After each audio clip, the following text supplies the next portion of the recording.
Sənətin olmamağı təsadüfi insanların get-gedə çoxalmağıdır. Bəli. Amma sənətkar həmişə sənətkardır. Düzdür Asper xanım, düzdür. Buyurun, bəylə gəlinimizi bir səhlə təbrik. Təbrik edirəm.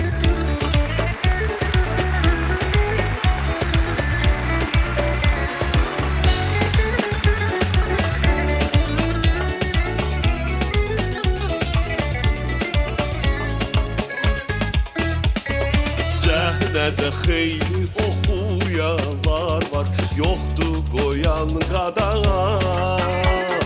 Bəs kimə deyək dərdimizi biz, ziyan verir qulağa.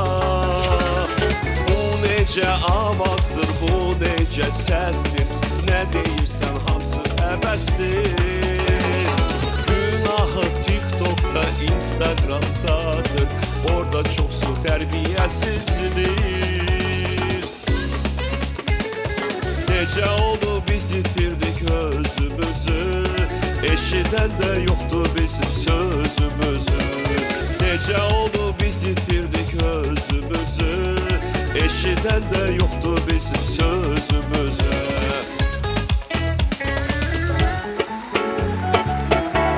Çok sağ olun Asper.